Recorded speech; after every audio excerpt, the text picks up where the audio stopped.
پرن یہ نہیں خدا قرآن بایا حدیثن ہز چگچ نہیں زان بایا. سوال ایک ہے کہ قربانی کے جانور کو مہندی اور سرما لگانا، اس کا کیا حکم ہے؟ چونکہ شریعت کے اندر جو ہے جو جانور قربانی کے لیے مختص کیا گیا ہوتا ہے، اس بات میں شک نہیں ہے کہ ہمیں شریعت نے یہ تعلیم دی ہے کہ اس کے ساتھ زیادہ اہتمام کیا جائے، اس کا خاص خیال رکھا جائے، اور یعنی عام حالات میں جس طرح ہم جانوروں کو رکھتے ہیں اس سے ہٹ کر اس جانور کو رکھنا ہے، کیونکہ ہم اللہ تعالیٰ کی رضا کے لیے جو ہے اس کو قربان کر رہے ہیں. لیکن اس کا مطلب یہ نہیں کہ ہم ایسے اقدامات کریں یا ایسے افعال کا ارتکاب کریں جس کی شریعت کے اندر کوئی گنجائش نہیں ہے. اب اس میں دو پہلو ہے. ایک پہلو یہ کہ اگر کوئی انسان سنت سمجھ کر یا عبادت جان کر جو ہے اس جانور کو مہندی لگاتا ہے یا سرما لگاتا ہے تو ہم کہیں گے کہ یہ بدعت ہے، کیونکہ کسی بھی حدیث سے یا کسی بھی نص سے یا کسی بھی صحابی سے اس بات کا ثبوت نہیں ملتا ہے کہ وہ لوگ جو ہے قربانی کے جانور کو اس طرح مہندی لگاتے تھے یا سرما لگاتے تھے. تو یہ حکم ہوگا کہ اگر کوئی من باب تعبد کرے گا یا سنت جان کر ایسا کرے گا تو ہم کہیں گے کہ یہ بدعت ہے. البتہ اگر کوئی انسان من باب عادت کرے گا تو اس میں کوئی حرج نہیں ہے. لیکن دیکھنا یہ ہے کہ اگر ہم نے کہا کہ من باب عادت کے طور پر اگر کسی انسان نے ایسا کیا تو بظاہر اس میں کوئی حرج نہیں ہے کہ عادتاً انسان ایسا کر سکتا ہے. لیکن آپ دیکھیے کہ ہر زمانے کے اندر یا ہر ملک میں جن لوگوں کا یہ وتیرہ رہا ہے وہ بدعتی لوگ ہیں. یہ کام جو ہے کون کرتے ہیں؟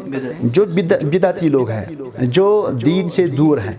تو ایک عام انسان اگر وہ کرے گا تو اس کو جو ہے وہ متہم ہو سکتا ہے. لہذا انسان کو اگر چونکہ یہ معاملات میں سے ہے تو انسان کو ان چیزوں سے جو ہے دور ہی رہنا چاہیے، کیونکہ اس سے جو ہے ایک انسان خود ہی دین کے اندر مشکوک بن جاتا ہے. جی جزاک اللہ خیر. ایک اور سوال یہ ہے کہ قربانی کا صحیح وقت کیا ہے اور کب سے شروع ہوتی ہے اور کتنے دن تک انسان قربانی کر سکتا ہے؟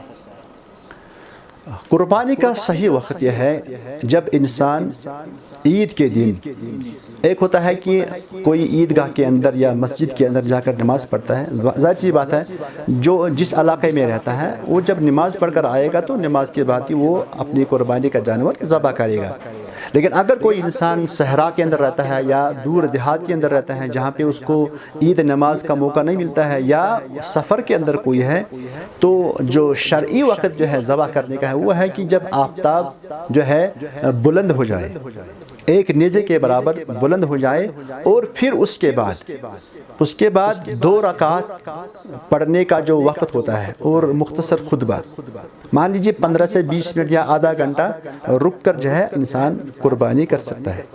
اگر ہم کہیں گے کہ طلوع آفتاب کے بعد 15 منٹ جو رہتا ہے، جب آفتاب جو ہے سورج جو ہے ایک نیزے کے برابر بلند ہوتا ہے، ہو گئے طلوع کے بعد 15 منٹ، اور 15 منٹ کے بعد انسان تقریباً آدھا گھنٹہ رکے، جس آدھے گھنٹے میں کم سے کم ایک انسان 2 رکعت پڑھ سکتا ہے اور مختصر خطبہ انجام دیا جا سکتا. تو یہ قربانی کا وقت یہاں سے شروع ہوتا ہے. جب اتنا وقت گزر جائے تو یہ قربانی کا وقت شروع ہوتا ہے، اور اس کے بعد یوم النحر جو قربانی کا اصلی دن ہے وہ بھی رہتا ہے، اور ایام تشریق جو 3 دن ہے 11 12 اور 13، اہل علم کے صحیح قول کے مطابق جو ہے 13 ذی الحجہ کی غروب آفتاب سے پہلے جو ہے اس کا وقت ہوتا ہے، کیونکہ اللہ کے نبی صلی اللہ علیہ وسلم نے فرمایا کل مینا منحر، مینا کا جو پورا علاقہ ہے وہ منحر ہے، نحر کرنے کی جگہ ہے، ذبح کرنے کی جگہ ہے.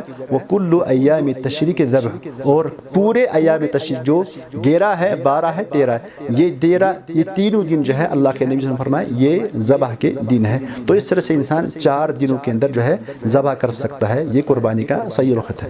جی جو آپ نے پہلے فرمایا کہ ایک انسان وقت جو اس کا سٹارٹ ہوتا ہے، تو سیدھی سی بات ہے طلوع کے بعد پونا گھنٹہ اگر یہ رکے اس کے بعد قربانی ہو سکتی ہے. طلوع کے بعد ایک ہوتا ہے جب ہم فجر نماز ادا کرتے ہیں، فجر نماز کے تقریباً سوا گھنٹہ بعد، تقریباً سوا گھنٹہ تک جو ہے نا وہ طلوع ہوتا ہے. پھر طلوع کے بعد وقت الکراہ شروع ہوتا ہے. اب ہم اس کو تقریباً 12 منٹ رکھتے ہیں یا 15 منٹ رکھتے ہیں. تو جب تک سورج جو ہے ایک نیزہ کے برابر بلند ہو جائے تو ہوگا یہ ٹائم. اور پھر اس وقتی کراہا کے اختتام کے بعد ایک انسان اتنا وقت رکھے جتنی دیر میں ایک انسان 2 رکعت ادا کرے اور خطبہ مختصر ہو جائے.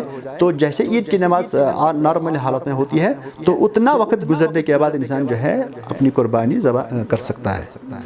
یہ اس شخص کے لیے ہے جو دور ہو، شہر سے دور ہو. لیکن جو انسان شہر کے اندر ہو وہ قربانی جو ہے اپنی نماز ادا کرنے کے بعد کر سکتا ہے. جی اسی کے ساتھ ایک ریلیٹڈ سوال میرے ذہن میں آ رہا ہے کہ اب ان ایام میں اگر اللہ تعالیٰ جیسا بھی فضل اس کا ہو، جیسا بھی رحم اس کا ہو ہم پر، کہ ہم کہاں پر نماز پڑھ پائیں گے ان حالات میں، کیا کر پائیں گے. پھر اس کے بعد جو ہے ایک بندہ مثال کے طور پر اگر وہ گھر میں ہی نماز پڑھ لے یا عید کی نماز جو ہے وہ مسجد میں پڑھ لے یا فجر کے بعد ہی اکٹھے پڑھے یا اکیلے پڑھے، اس کا بھی کیا حکم ہے وہ آپ بتا دیں.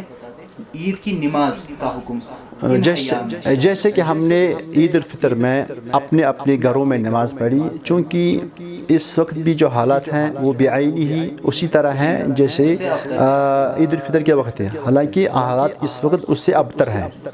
تو حکمت کا تقاضا یہ ہے اور شرعی حکمت بھی یہی ہے، شرعی مصلحت کا تقاضا یہ ہے، کیونکہ شریعت کے اندر جو ہے حفظ النفس، انسانی جان اور انسانی صحت کی جو حفاظت ہے یہ شریعت کے مقاصد میں سے ہے. تو شریعت کے مقاصد کو مد نظر رکھتے ہوئے ہم انشاءاللہ جیسے حالات ہیں اس وقت ہم گھروں کے اندر ہی نماز عید کا جو ہے اہتمام کریں گے. جو گھر کے اندر ہے 4-5 افراد ہے، 10 افراد ہے، وہ گھر کے اندر ہی نماز پڑھ سکتے ہیں. البتہ خطبہ ضروری نہیں ہے، خطبہ چونکہ مسنون ہے اور ضروری نہیں ہے. اور ان حالات کے اندر بہتر ہے کہ انسان گھروں کے اندر ہی نماز پڑھے، چونکہ مسجد کے اندر جو حالات پیدا ہونے کا احتمال ہے اس کے مد نظر جو ہے بہتر یہ ہے کہ انسان گھروں کے اندر ہی عید کی نماز ادا کر لے.